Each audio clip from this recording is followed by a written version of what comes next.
Alors, bon matin tout le monde et bienvenue à ce troisième webinaire sur la santé mentale. Mon nom, c'est Pierre Campeau. Je suis responsable des services d'apprentissage à l'ADFO et je suis accompagné, comme d'habitude, par mes deux animatrices extraordinaires, Andréane Fleck et Simone Rose Oliver, qui travaillent pour Santé mentale Milieu scolaire Ontario.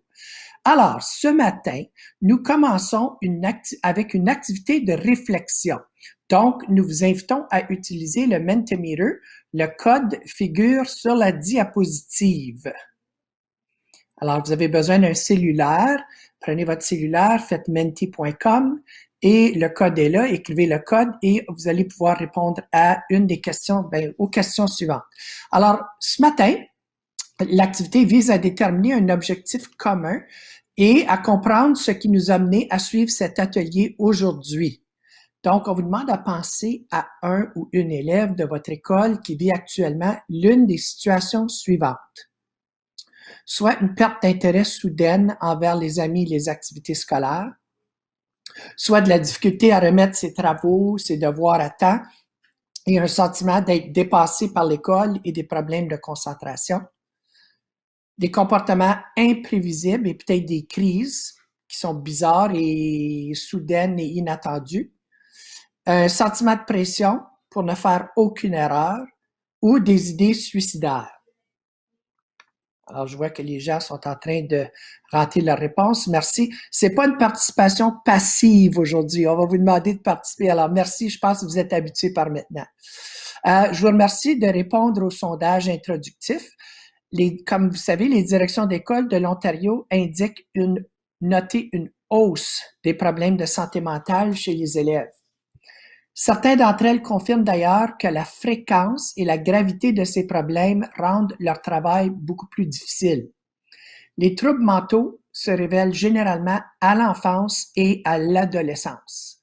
La grande majorité des spécialistes s'entendent pour dire que la prévention et le traitement précoce de ce type de problème ont des bénéfices à long terme, tant sur le plan individuel que social. Alors, pour répondre aux besoins en santé mentale des élèves, nous, les directions d'école, on a besoin de soutien. Alors, nos stratégies peuvent reposer sur la promotion de la santé globale chez tous les élèves ou, pour ceux qui ont des problèmes plus importants, et on va parler un peu de ça aujourd'hui, sur des interventions ciblées. Le présent webinaire portera sur le soutien des élèves ayant des problèmes de santé mentale. Alors, Simone, veux-tu nous résumer ce qui se passe dans le Menti? Oui, alors on voit que les gens, bon, ce n'est pas une compétition, mais on voit que tout ce qu'on a donné comme énoncé, comme défi présentement, vous avez des gens qui malheureusement vivent ça, vous avez des élèves qui vivent ça. Celui qui semble être, bon, le plus présent présentement, ce sont les défis avec la soumission de travaux, se sentir surpassé par la vie scolaire, la difficulté à se concentrer. Donc, et des comportements imprévisibles aussi semblent assez présents. Donc, on vous remercie d'être ici aujourd'hui. On va jaser un peu de stratégie pour appuyer les élèves. Merci beaucoup, Simone. Alors, bienvenue au dernier des 3 webinaires qui sont conçus pour soutenir les directions et les directions adjointes des écoles dans la création d'écoles favorisant une bonne santé mentale en Ontario. Ces webinaires sont organisés par l'ADFO, CPCO et OPC, qui sont les 3 associations de direction en Ontario. Et évidemment, on est en un beau partenariat avec Santé mentale en milieu scolaire Ontario.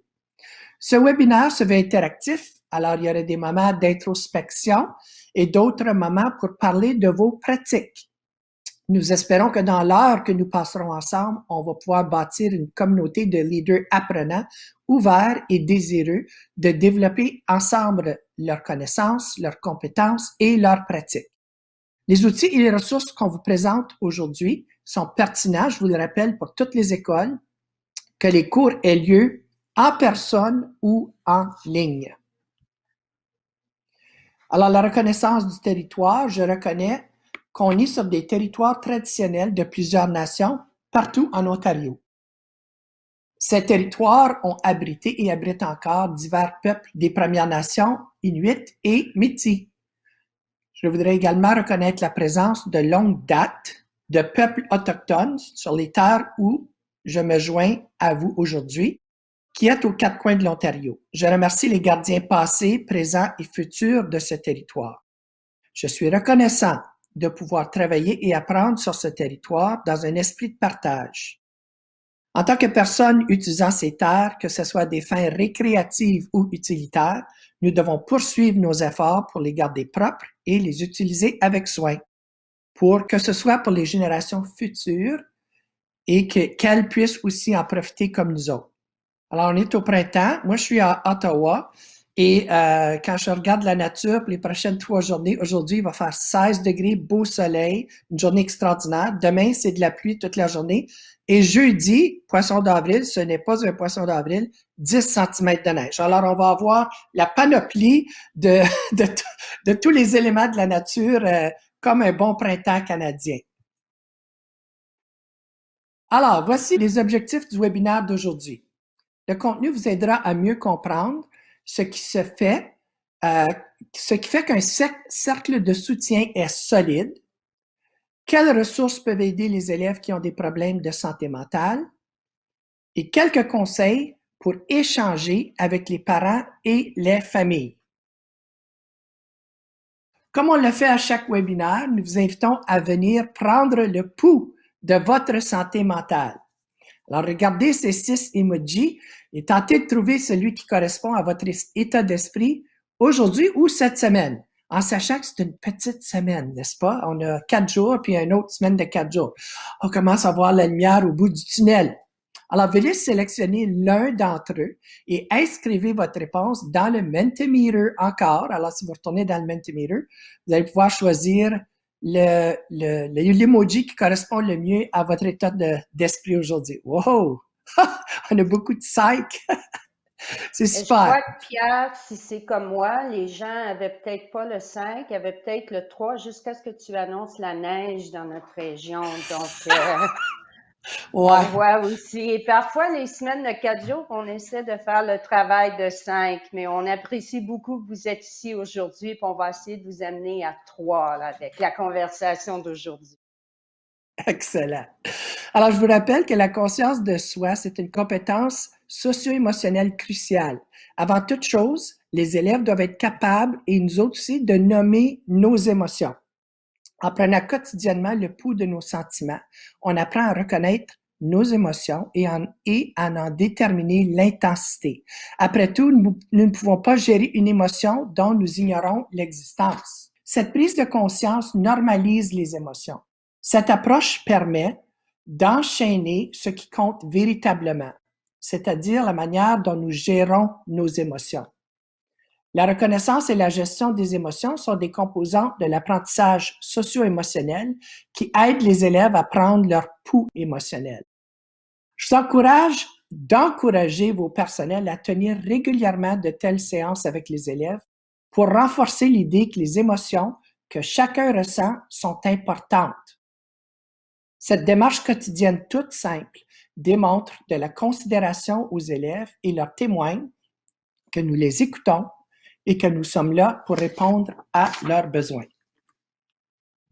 Durant le webinaire, vous verrez ces 3 emojis ici et là, alors qui vous invitent à poser une action. Alors, je vous l'ai dit tantôt, ce n'est pas un webinaire passif où vous faites juste écouter, on veut vraiment votre participation. Alors, vous le savez déjà, vous avez besoin d'un cellulaire, ça c'est important. Ensuite, on vous demande d'avoir du papier puis quelque chose pour écrire, parce qu'à un moment donné, on va vous demander d'écrire des choses pour vous, alors pour vous rappeler de choses.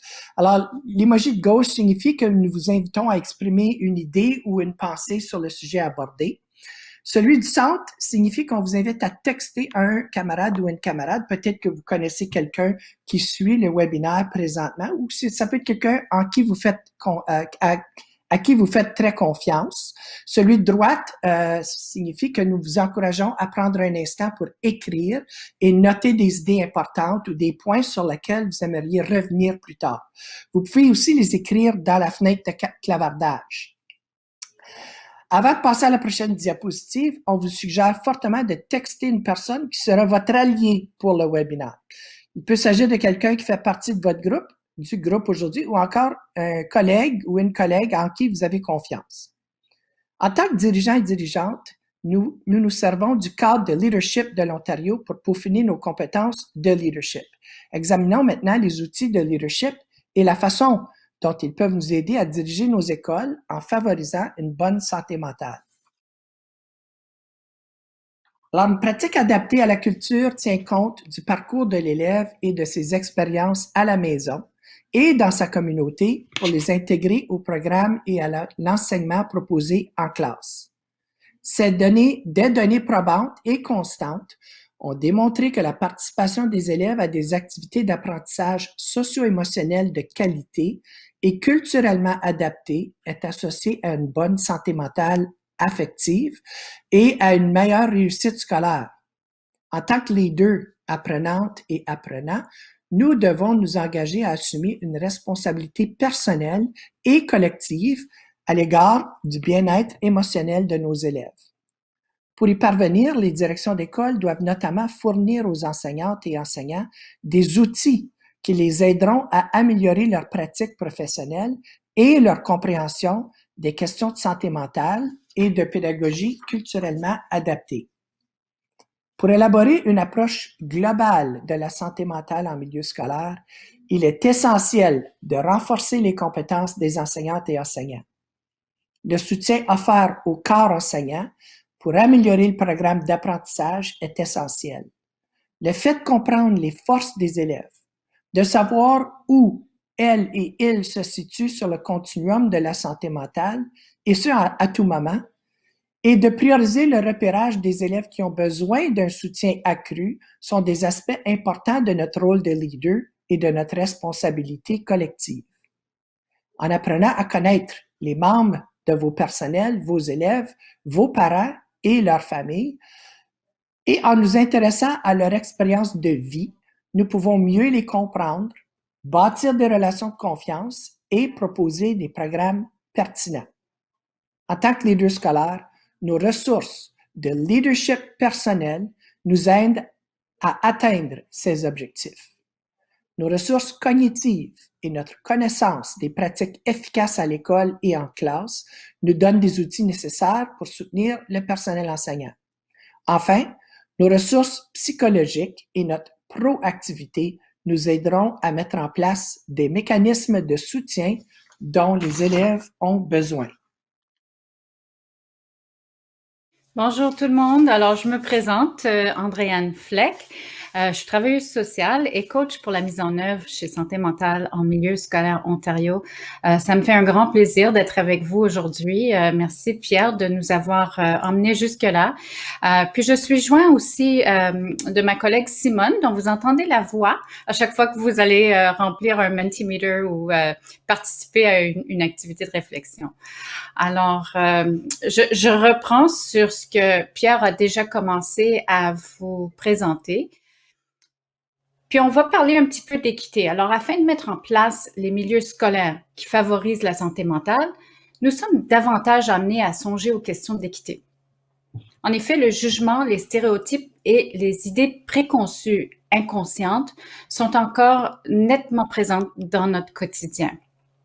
En tant que leader sensible sur le plan culturel, nous devons nous attarder à nos propres attitudes, nos valeurs et nos croyances. Le regard donc que nous portons sur le monde est teinté par nos idées préconçues. Selon les chercheurs, on peut faire une prise de conscience de leur existence et surtout de l'influence qu'elles peuvent avoir sur nos pensées et nos décisions. On sait aussi qu'on peut réduire les effets négatifs des idées préconçues indésirables en nous distanciant graduellement et en les remplaçant par de nouvelles associations. Donc, pour éliminer les iniquités constatées actuellement dans nos écoles en tant que leader, on doit d'abord faire preuve d'une introspection profonde. C'est vraiment cette question de réflexivité qui est importante. Le fait d'examiner notre propre rôle dans le maintien des iniquités dans nos écoles nous permettra donc de mieux appréhender le problème. On va faire maintenant un petit exercice de réflexion guidée qui vous aidera à bien comprendre quelles sont vos idées préconçues, peut-être inconscientes. On vous demande ici de peut-être prendre vos réponses en note. Vous pouvez toujours les noter sur un calepin, si vous avez toujours un calepin à votre disposition, ou même de nous les partager dans la boîte de clavardage. Donc, cet exercice vous aidera à comprendre, peut-être à analyser et à remettre en question vos propres raisonnements. Ce sont des exercices de réflexion guidés qui peuvent vous aider à améliorer votre conscience de soi. Et vous pouvez aussi modifier cet exercice peut-être pour le faire en réunion avec votre personnel. On sait que vraiment réfléchir à ce qui se passe de manière réflexive est quand même un processus à long terme. C'est pas quelque chose qu'on peut simplement faire ici, actuellement, au sein de ce webinaire, mais c'est quelque chose, ce sont des pratiques qu'on doit engager de façon régulière dans notre vie personnelle, mais surtout professionnelle, surtout à titre de leader. Alors, pensez, s'il vous plaît, à une situation survenue récemment à votre école, ou peut-être qu'il n'était pas certain que toutes les parties avaient les mêmes chances de réussite. J'imagine que vous l'avez déjà vu, ce genre d'exemple. Vous pouvez aussi penser à un des scénarios suivants. Alors, des membres du corps enseignant hésitent parfois à aider une élève ou un élève en raison de difficultés rencontrées dans le passé avec sa famille, ou une élève a des comportements d'automutilation qui ne sont peut-être pas pris en charge. Un élève a des idées suicidaires ou manque souvent ses cours, mais l'élève ne semble pas recevoir l'appui dont il ou elle a besoin à l'école. Alors, on vous invite à garder votre scénario ou les exemples de scénarios que je vous ai partagés en tête alors qu'on va avancer dans nos prochaines activités. Puis je vais vous inviter maintenant à réfléchir aux questions suivantes. La première, c'est quels éléments suggèrent une inégalité des chances dans l'exemple ou l'exemple que vous avez ciblé. Comment pourrions-nous adapter la stratégie si l'élève ou la famille sont racisés? Ou s'agit-il de nouveaux arrivants peut-être? Êtes-vous aussi nouvel arrivant? Comment est-ce que ça va influencer aussi? Comment vous voyez la situation? La stratégie aurait-elle été différente si l'élève avait été votre enfant? Et si oui, comment et en quoi? Ça, c'est le genre d'activité d'introspection qui vraiment nous mène à réfléchir à nos actions et comment on peut influencer les autres selon nos actions. Parce que nos actions et nos pensées, comme on l'a mentionné, sont dirigées par nos expériences et nos pensées ou nos idées préconçues. Alors, prenez un instant pour revenir sur vos réflexions. Posez-vous les questions suivantes. Quelles idées préconçues auraient pu influencer votre raisonnement? Sur quoi était fondé votre raisonnement? Quelles nouvelles considérations pourraient vous aider à améliorer vos réflexions? En tant que leader scolaire, nous devons prendre le temps de comprendre quels sont les éléments qui guident nos pensées.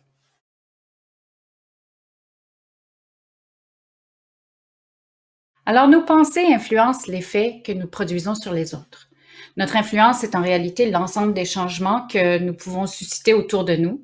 Les leaders positifs sont des personnes proactives qui se concentrent sur les problèmes constatés dans leur cercle d'influence. Nous influençons les autres notamment par la manière dont nous les incluons, la façon dont on les écoute et la façon qu'on travaille avec eux. Cet élément joue un rôle important dans le processus de décision qui intervient lorsqu'on veut favoriser la santé mentale des élèves. Réfléchissez bien à la façon dont vous intervenez, selon ce que vous connaissez sur vous-même et sur les élèves. Tout commence par le fait d'apprendre à se connaître soi-même. C'est la conscience de soi, un des éléments que vraiment on peut contrôler. On peut s'engager dans ce processus. Il est essentiel de reconnaître la manière dont nos attitudes, nos croyances, nos comportements, nos actions et nos propos peuvent teinter nos rapports. Alors, notre état d'esprit joue un grand rôle dans la manière dont nous travaillons avec les autres et il est très important de garder cet élément en tête lorsque nous faisons appel à notre cercle de soutien.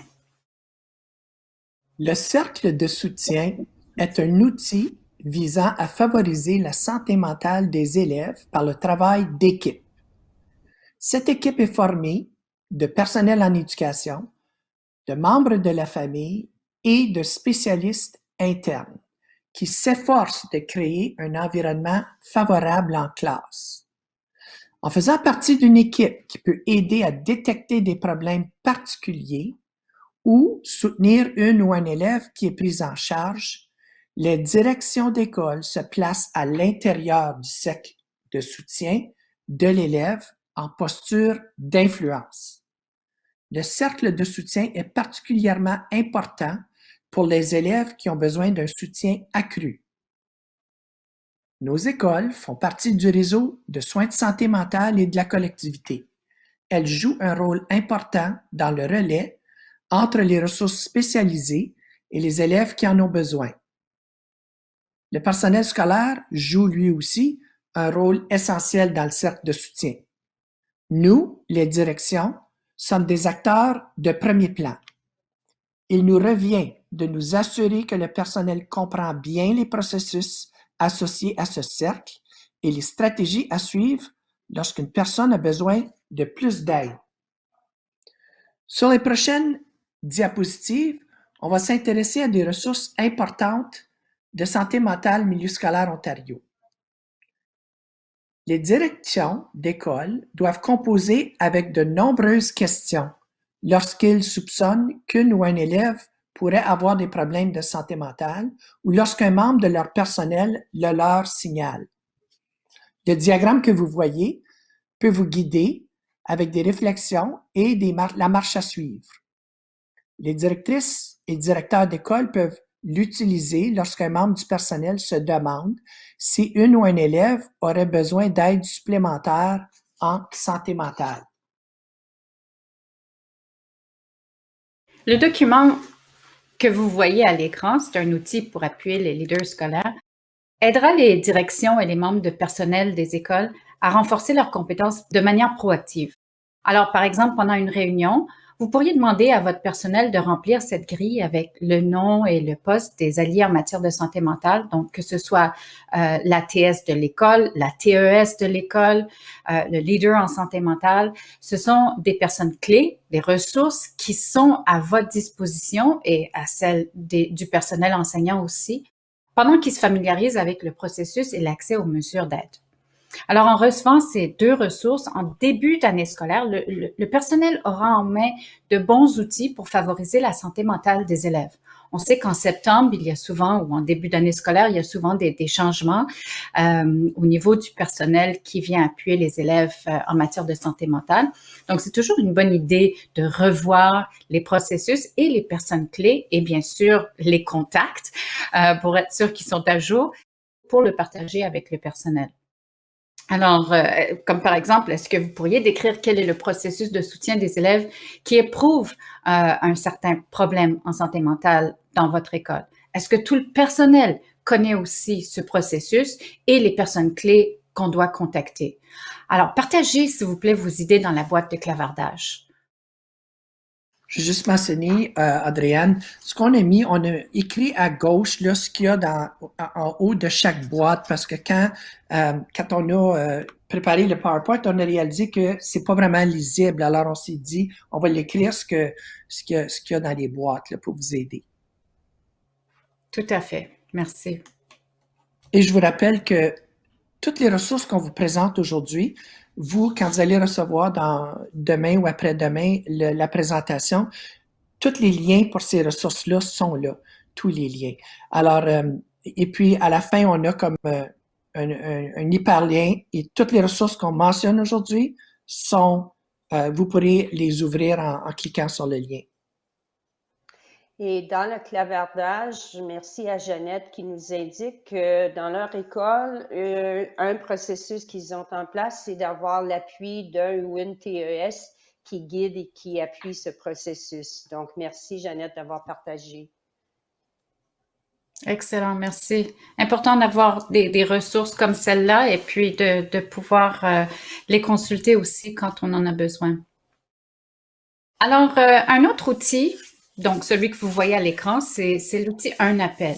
Alors ça, c'est une ressource vraiment excellente pour le personnel enseignant et tous les membres du personnel scolaire, je dirais. On y détaille les étapes d'une approche de soutien des élèves qui présentent des problèmes qui semblent parfois inhabituels. Alors, c'est vraiment, on reprend un peu ces éléments de reconnaître quand il y a quelque chose qui ne va pas. Voici un processus qu'on peut déclencher qui s'appelle un appel. Alors, pour les élèves de tous les âges, un dépistage des problèmes de santé mentale et une intervention précoce sont fondamentaux. Donc, c'est important aussi de comprendre quelles tendances suivent habituellement les éléments préoccupants. C'est-à-dire quels sont les signes précurseurs. On veut aussi les noter quand ils se manifestent. Donc, est-ce que ça se passe avant une évaluation, un test par exemple? Est-ce que c'est en début de journée, en fin de journée? Est-ce que c'est surtout pendant des transitions où on reconnaît que l'élève n'est pas vraiment dans son assiette? Donc, vraiment pour essayer de dégager, on peut commencer tout simplement par faire des observations et prendre des notes pendant une certaine période de temps. Parce qu'on sait que c'est vraiment les problématiques. Si on peut les voir sur une période de temps, c'est là qu'on peut commencer à se dire « Ah, il y a peut-être quelque chose qu'il faut aller voir plus loin ». Un dépistage précoce peut prendre plusieurs formes. Donc, que ce soit des observations, des échanges avec le personnel enseignant, surveillance de l'assiduité, par exemple, de l'élève, ses résultats scolaires, la durée ou l'intensité du comportement en question. Et donc, il y a toutes sortes d'éléments qu'on peut aller voir pour chercher de données qui vont nous donner ou dresser un portrait plus complet sur ce qui se passe chez l'élève.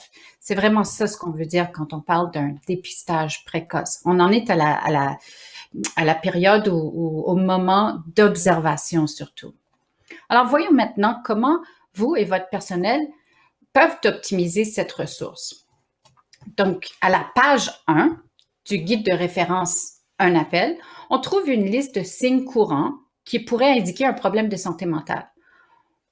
On y trouve plusieurs exemples comme des changements pouvant toucher la pensée, les sentiments, le comportement et l'aspect physique chez les jeunes. C'est une ressource qui pourra aider votre personnel à dépister un problème de santé mentale chez un élève.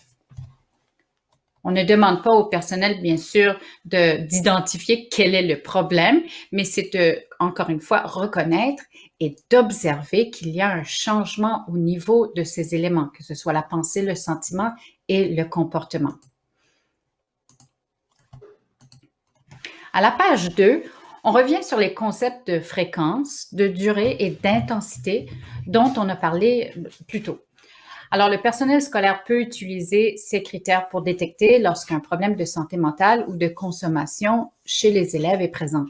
Il serait bon de présenter ces questions de réflexion à tout votre personnel qui pourra s'en servir pour amorcer un processus d'observation préliminaire aussi. Alors, la première question, c'est la fréquence. Alors, à quelle fréquence l'élève manifeste-t-il le comportement en question? Quelle est la durée? Alors, en termes de la durée du comportement, est-ce que ça semble excessif? Et l'intensité, dans quelle mesure le comportement perturbe-t-il le fonctionnement social et scolaire de l'élève? À la page 3, on explique ce qui signifie l'acronyme Un appel. Alors, chaque lettre est associée à une étape que peut prendre le personnel pour offrir de l'aide. Et on voulait utiliser quelque chose qu'on pouvait se rappeler. Alors, un appel. Mentionnons à ce sujet que SMSO propose aux leaders scolaires une nouvelle formation sur la littératie en santé mentale. Dans cette formation ou ce cours en ligne, on y approfondit les concepts de fréquence, de durée et d'intensité, ainsi que le guide Un appel. Pour en savoir plus, vous pouvez consulter la page de formation et bien sûr, Pierre vous partagera à la fin du webinaire la liste de toutes les ressources et d'accès au cours. Encore une fois, toutes ces ressources vous sont disponibles. Elles ont été développées en collaboration avec les directions pour les directions. Vous connaissez peut-être le guide informatif vers un juste équilibre en un clin d'œil. On l'a vu dans les webinaires précédents, qui fait un survol des problèmes de santé mentale communs. On y propose des accommodements et des stratégies d'enseignement adaptées. Servons-nous de cette ressource pour voir comment nous pourrions aider un ou une élève qui ressent de l'anxiété durant les évaluations ou avant les évaluations. Alors, c'est comme en guise de rappel qu'on vous présente ça parce que je sais que dans les PEI, dans nos écoles, on place souvent ces choses-là comme des adaptations ou des stratégies pour aider aux élèves. Mais on vous invite quand même à examiner ce tableau qui propose des stratégies pour soutenir et stimuler les élèves qui ressentent de l'anxiété au niveau de la performance scolaire, plus particulièrement lors des évaluations. Discutons de nos observations. Quelle stratégie retient votre attention? Textez une réponse à un camarade ou inscrivez-la dans la fenêtre de classage. Et puis, indiquez comment vous pourriez implanter cette solution dans votre école. En les lisant, j'ai réalisé qu'on fait souvent déjà ces choses-là dans nos écoles. Je donne encore quelques instants pour que vous puissiez regarder comme il faut la diapo.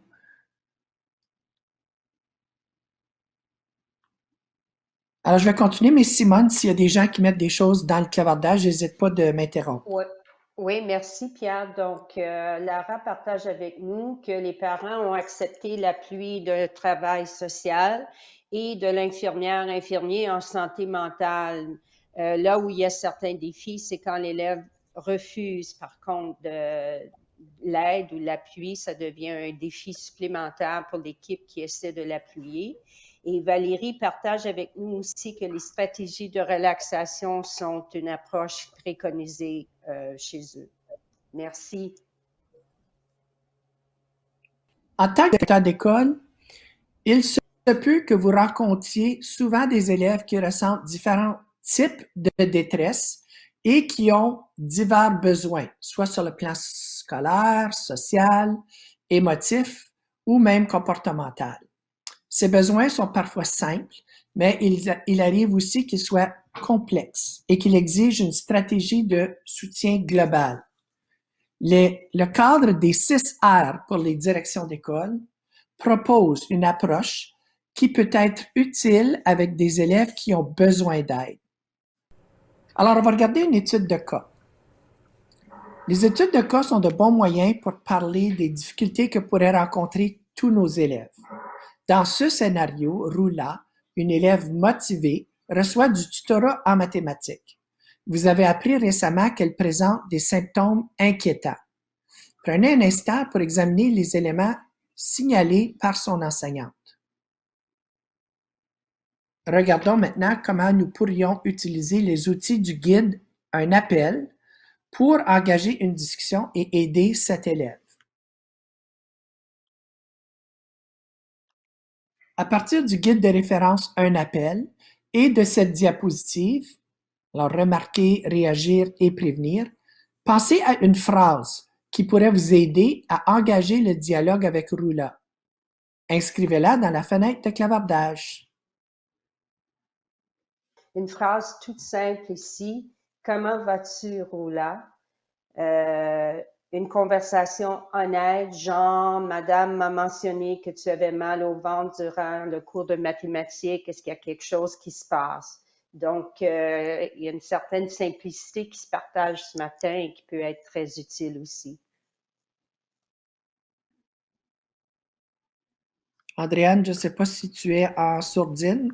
Merci. Oui, alors je reprends. Ce que je disais, c'est que vous êtes merveilleux. Merci de participer puis de vous engager au processus de réflexion. En fait, c'est vraiment les petites choses qui comptent, les choses qu'on fait tous les jours. C'est le regard, c'est le sourire, c'est vraiment l'engagement à la base. C'est demander comment ça va. T'as pas l'air d'être dans ton assiette. Juste le fait que quelqu'un remarque parfois quand on n'est pas bien dans notre assiette peut faire toute une différence. Donc, merci d'avoir ajouté vos beaux commentaires dans la boîte. Alors, comment pouvez-vous aider le personnel à s'informer sur les ressources et les mesures de soutien qui sont disponibles et avoir confiance dans ces outils? Parce que c'est une chose d'avoir des outils, c'est vrai, mais c'est une autre chose de s'en servir et puis de les privilégier aussi. Alors, je vais laisser ma collègue Simone peut-être nous partager, puis on les voit aussi un peu à l'écran, les commentaires. C'est une bonne plateforme pour partager des bonnes idées puis des bonnes pratiques aussi, hein, parce qu'il y en a qui auraient peut-être pas pensé à une chose que vous faites peut-être régulièrement dans votre école. Mais on a des suggestions telles le cours de littératie en santé mentale, on va en parler un peu plus tantôt. Le comité du climat scolaire positif, donc des capsules, des partages de ressources. On a vu de la présentation de ressources comme le site de Santé mentale milieu scolaire Ontario. Et vous savez que sur le site aussi, par rôle, on peut trouver des ressources. Donc, lors des rencontres du personnel, lors des journées pédagogiques, inviter des conférenciers, des conférencières aussi. Donc, plusieurs très, très bonnes suggestions. Et les cours, justement, quelqu'un note qu'ils sont disponibles sur la plateforme EAV. Donc, merci, oui, de partager ça ce matin et merci de le partager avec les membres de vos équipes. Donc, plusieurs bonnes suggestions ce matin. Oui, j'adore les exemples. Merci beaucoup. Merci de participer aussi.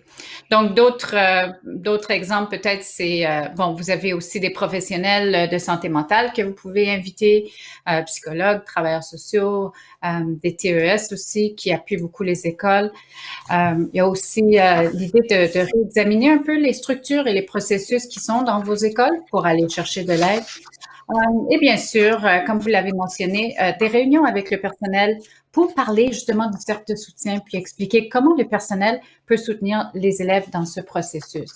Alors, il y a tellement de choses qu'on peut faire à l'intérieur de l'école, l'école virtuelle ou l'école, et aussi en faisant venir des gens. Donc, il y a tellement de bonnes idées que vous avez partagées. La stratégie la plus efficace dans les situations où un élève a des problèmes de santé mentale et peut-être vit un moment difficile, c'est vraiment de miser sur l'appui et la compassion et de préserver un lien en écoutant la personne et en assurant une présence auprès d'elle. On est d'accord que les directions d'école ont toujours soutenu les élèves qui ont des problèmes de comportement ou bien sûr affectifs, que ce soit à l'école ou à la maison.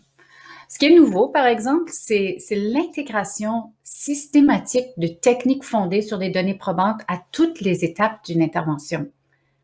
Les leaders scolaires peuvent aider à faire le lien entre cette nouvelle vision qui est axée sur la santé mentale et les approches traditionnelles où on met en place un milieu d'apprentissage sûr, sain, inclusif et favorisant l'équité et la réussite scolaire.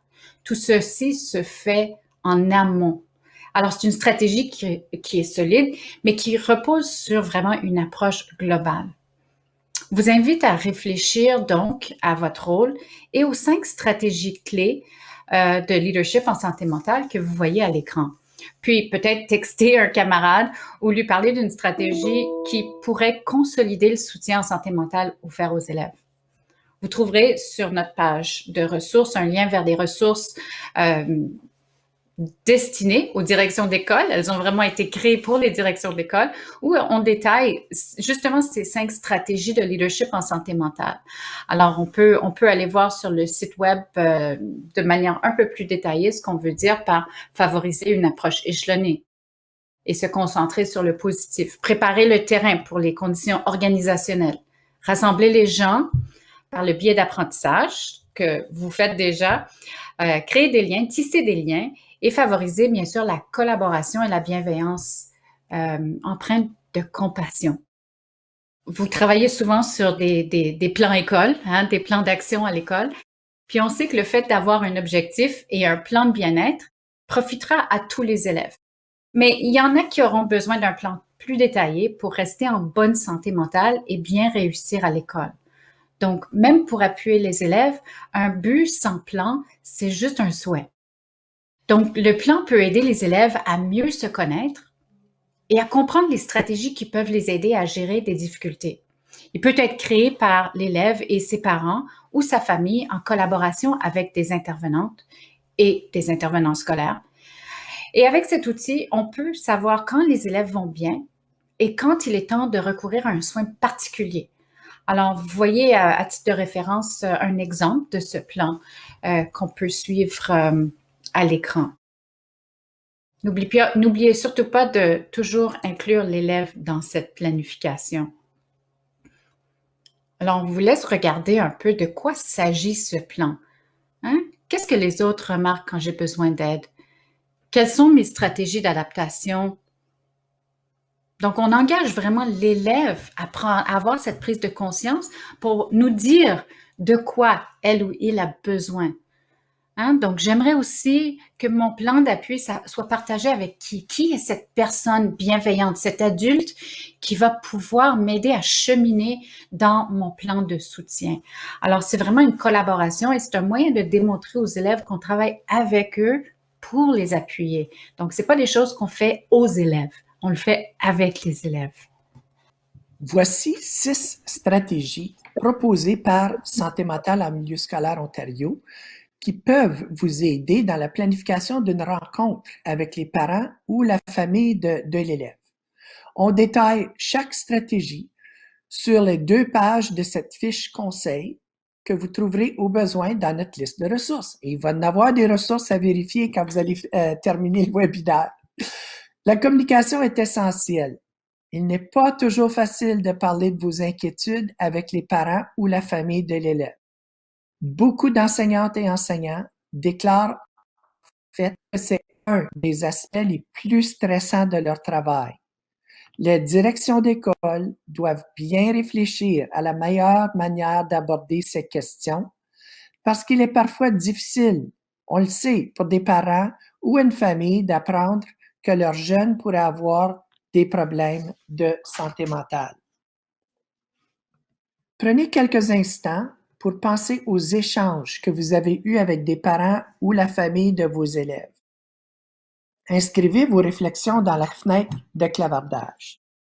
Quels sont les aspects les plus délicats lorsque vous devez parler de santé mentale avec les parents ou la famille de vos élèves? Nous vous invitons à nous parler d'une stratégie de leadership, peut-être, qui s'est avérée utile dans ces situations. Alors, je vais retourner à la diapo juste avant pour que vous puissiez voir les étapes.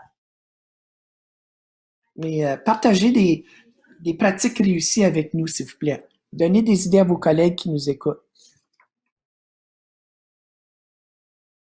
Ce que j'aime avec le Mentimeter, c'est qu'on est capable de voir les réponses au fur et à mesure à l'écran, mais dans la boîte de clavardage, on les voit moins. Mais je sais que Simone, elle a un œil sur la boîte de clavardage. Alors, les gens sont en réflexion et peut-être aussi justement à taper leurs réponses. Donc, quand on aura quelque chose, s'il y a quelque chose, je vous ajouterai, Pierre et Andréane, je vous ferai signe. Parfait, merci. Alors, on sait que les discussions avec les parents ou la famille peuvent être délicates. Comme direction d'école, vous avez l'habitude d'interagir avec les parents tous les jours, plusieurs fois par jour, et ces discussions peuvent, des fois, surtout quand on parle de la santé mentale des élèves, ces discussions peuvent être chargées d'émotions et même parfois difficiles à aborder. Donc, dans ce cas, il est vraiment très important d'avoir une bonne conscience de soi, de faire cette réflexion dont on parle depuis tout à l'heure et de vous rappeler que les réflexions et les tendances cognitives dont on prend conscience avec l'exercice de réflexion guidée qu'on a fait plus tôt va vous aider dans cette démarche de discussion avec les parents et les élèves aussi. Alors, concentrez-vous sur vos forces et tenez compte de vos idées préconçues. Remettez votre raisonnement en contexte et créez-vous des nouvelles associations.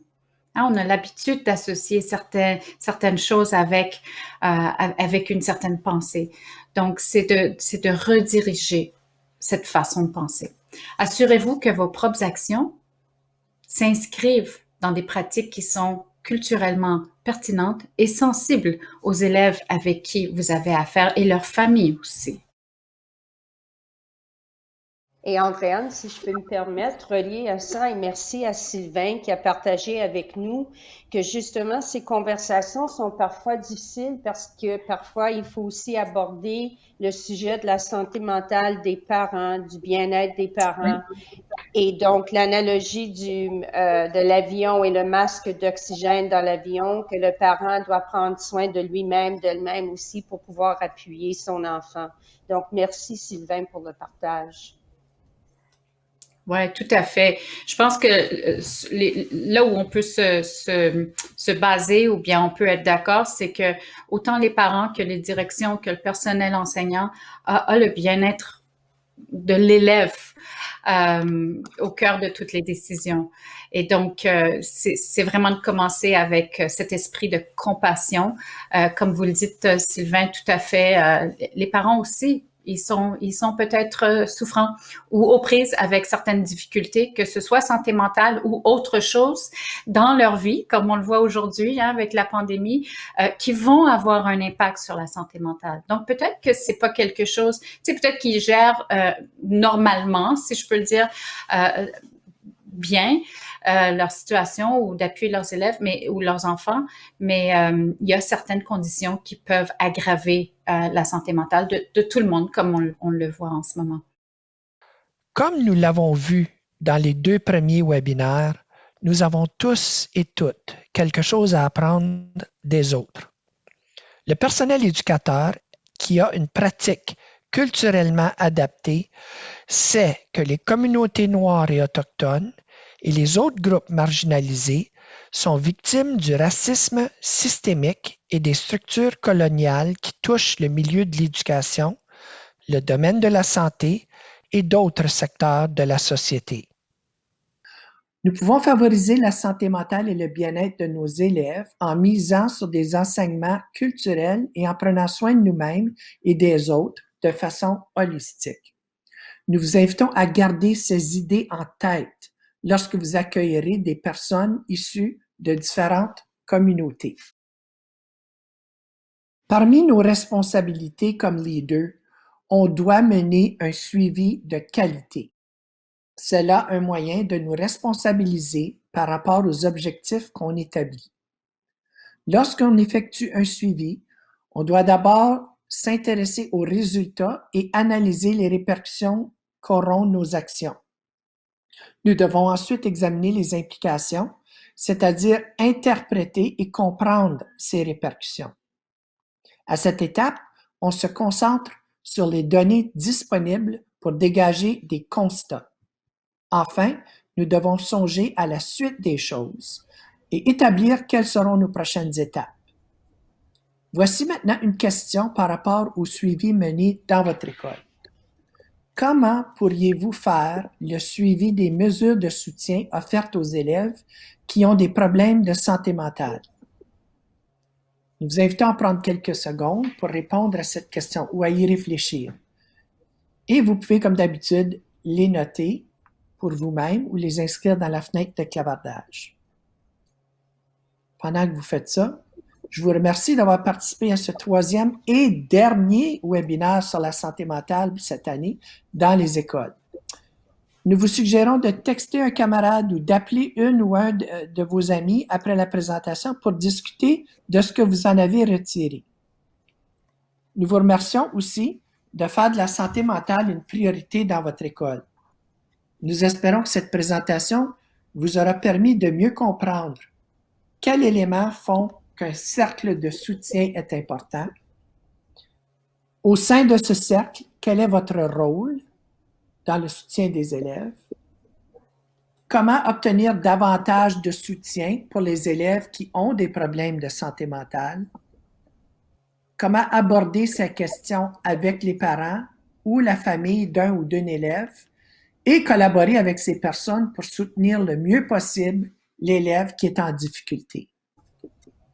Vous pouvez utiliser l'information et les ressources qui vous ont été transmises aujourd'hui et dans les webinaires précédents pour promouvoir la santé mentale dans votre école. N'oubliez pas que toutes ces ressources, tous les outils figurent dans la liste de ressources qu'on va vous présenter à la fin du webinaire et vous pourriez conserver les sites web qui vous semblent utiles et en faire la diffusion aussi de tous ces outils-là dans vos équipes. Pour plus de détails, consultez les modules 5 et 6 de la formation virtuelle de littératie en santé mentale. Pierre, si je peux me permettre, il y a des gens qui ont partagé justement comment monitorer le processus d'appui aux élèves.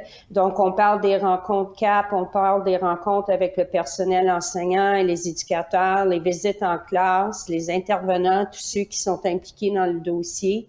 Et on parle aussi justement de ce bonjour qu'on disait tantôt, mais aussi des check-in avec les élèves, de voir s'ils vont mieux, de prendre le temps d'entrer en relation et de jaser avec eux. Donc, de très bonnes suggestions. Merci. Oui, en effet, la stratégie check-in, check-out, là, elle est excellente dans les écoles. Mm-hmm. Merci à vous d'avoir participé encore une fois.